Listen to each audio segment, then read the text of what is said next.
पिछले 7-8 साल से हरियाणा में भीम आर्मी के लोग काम कर रहे हैं।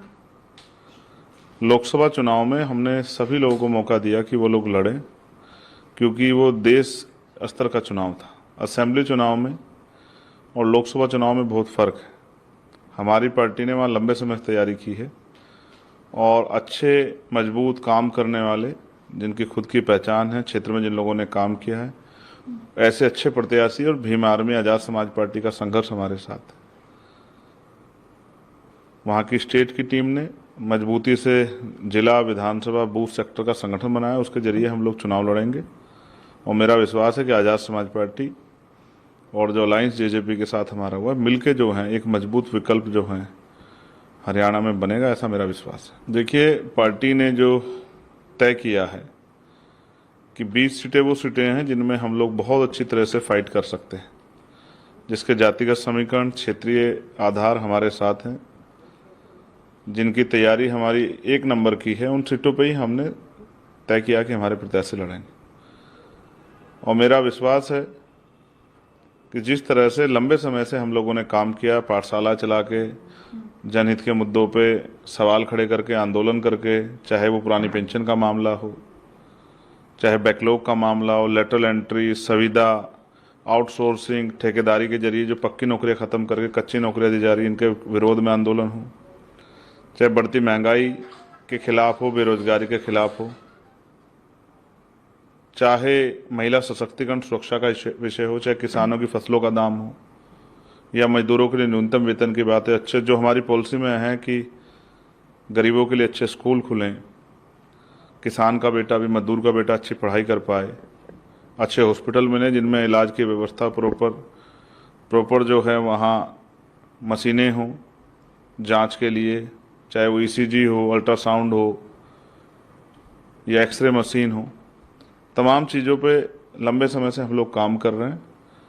तो मेरा भरोसा है कि जो जिस नीतियों पे हम लोग काम कर रहे हैं, तो जनता का आशीर्वाद हमारे साथ रहेगा, जनता का आशीर्वाद हमें मिलेगा। देखिए, हमने बिहार में भी चुनाव लड़ा है। बिहार में भी पार्टी को जो है अच्छे वोट मिले थे, वो हमारा फर्स्ट इलेक्शन था।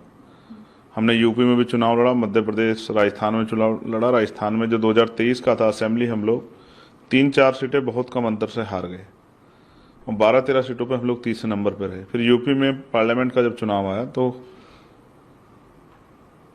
देश का चुनाव था, तो हमने 2 सीटें उत्तर प्रदेश में लड़े, जिसमें हम एक जीते, जिसमें हमारे सामने एक तरफ एनडीए अलायंस था, दूसरी तरफ इंडिया अलायंस था, और बहुजन समाज पार्टी भी हमारे खिलाफ लड़ी, और दूसरी सीटों में हमें लगभग 80,000 से ज़्यादा वोट मिले। जो काम संघर्ष भीम आर्मी आज़ाद समाज पार्टी ने किया, जनता ने अब उनको वोट के रूप में आशीर्वाद देना शुरू कर दिया है। तो अब हम विस्तार कर रहे हैं।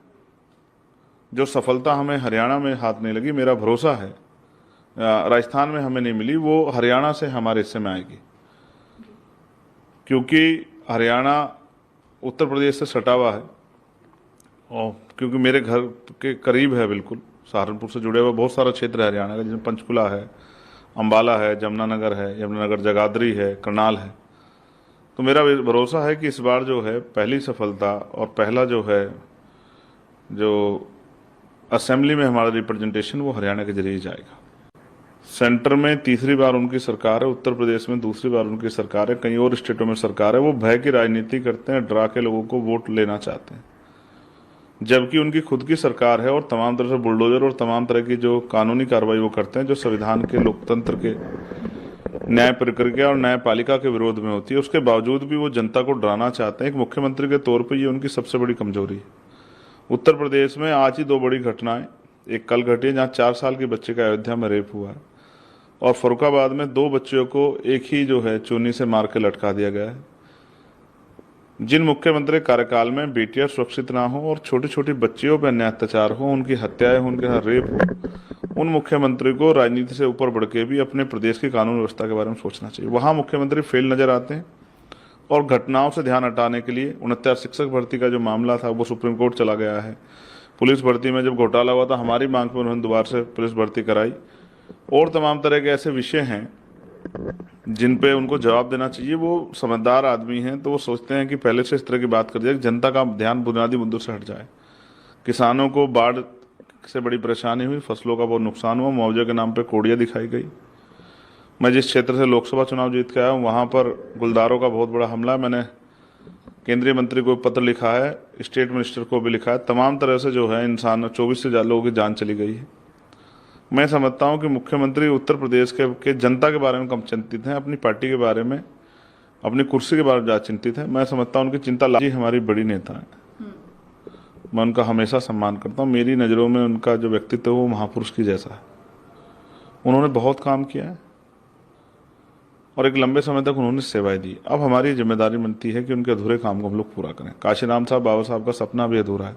अभी मान्यवर काशीराम साहब को भारत रत्न नहीं मिला है, भारत रत्न नहीं मिला। दूसरा, उनके जो सपने थे कि वंचित वर्ग के लोगों को बुनियादी सुविधा और सम्मान मिले, हमारा ये हमने कोशिश की है कि हम हर नौजवान के घर तक ताकत बना के सत्ता में आके हरियाणा के हर नौजवान के हाथ तक रोजगार पहुंचाएं। बेटियों को, माओं को जो घर पे रोजगार करना चाहती, रोजगार की व्यवस्था कराएं, उनको सशक्त करें, उनको आगे बढ़ने के लिए प्रेरित करें। किसानों की समस्या और तमाम जो भी समस्या उन पर हम लोग काम करें। हमारी पॉलिसी में है कि सरकारी स्कूल वर्ल्ड क्लास होने चाहिए, सरकारी हॉस्पिटल वर्ल्ड क्लास होने चाहिए, जिससे गरीबों के साथ को आसानी से इलाज और एजुकेशन तो मिले, लेकिन साथ साथ जो है जो जेब की कटाई होती है प्राइवेट हॉस्पिटल में वो भी बंद हो। तो हम अपनी पॉलिसी पे काम कर रहे हैं और वो भी अपनी पॉलिसी पे काम कर रहे हैं। जनता का आशीर्वाद हमारे साथ है और मेरा भरोसा है कि वो तो लंबे समय लड़ता है। इस बार आज़ाद समाज पार्टी हरियाणा में पहली बार जा रही है, मुझे भरोसा है कि जनता का आशीर्वाद